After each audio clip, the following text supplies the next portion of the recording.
President Trump's summit with Russian President Vladimir Putin coming just days after Special Counsel Robert Mueller indicted 12 Russian intelligence officers for attempting to meddle in the 2016 presidential election, hacking DNC emails, that causing some to call for the commander-in-chief to request that President Putin turn over those and other indicted Russians to the United States.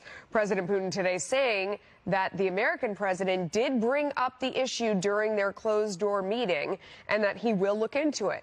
Prior to today's summit, Republican Congressman Trey Gowdy said it should be a priority. Your first request of Vladimir Putin needs to be, tell us which airport we can pick up the 25 Russians that tried to interfere with the fundamentals of our democracy. But National Security Advisor John Bolton had argued that pressing the Russian president on the issue would be just a waste of time. I think it's pretty silly for the president to demand something that he can't get legally.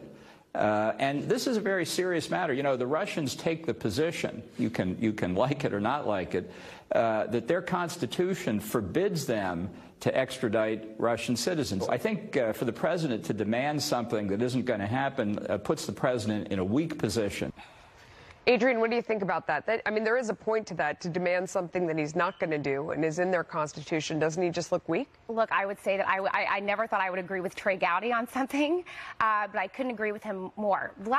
Donald Trump just said on a national stage in front of the international community with Vladimir Putin that he believes Putin over our entire intelligence community in terms of what happened with the Russian hacking into our election process and influencing our election process. That is unbelievable. That changes the entire dynamic of our relationship with Russia. It changes the entire dynamic of where we are on a national stage. Look, Putin is a trained KGB officer, right? Like, let's not forget, he knows exactly how to play Trump. He knows exactly what he's doing. But again, the fact that, forget that this is even Trump, by the way, the fact that this is an American president who stood up on a national stage in front of an entire international community and basically said, hey, all of these intelligence committees, all of this intelligence that we have in the United States, proving that Russia influenced our election, forget it. I believe you, Vladimir Putin. It's absolutely unbelievable. Do you think he really believes Vladimir Putin, or do you think this is what he's saying in this setting and doesn't matter? I don't think there's any way he can believe Vladimir Putin. The truth is, it's not even out there. It's in there. It's right there, and it's so obvious.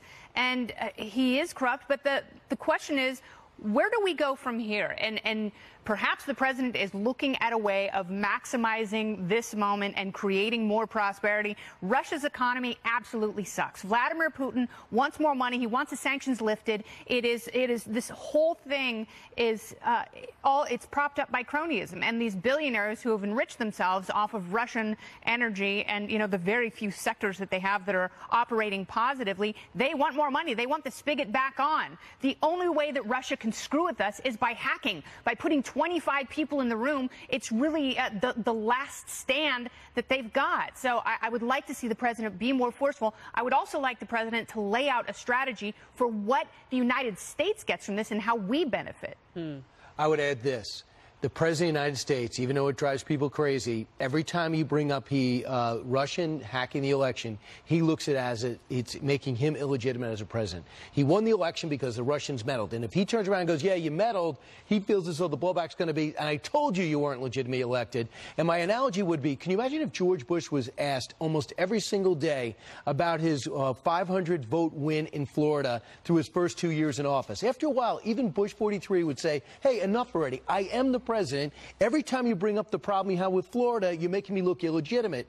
And still he had to wait 4 years for some people to understand that he actually deserved to be president. And Al Gore, to his credit, got out of the way. Hillary Clinton, to her discredit, never does. Yeah, that's a very interesting point. So how do we go forward, as Kennedy has said?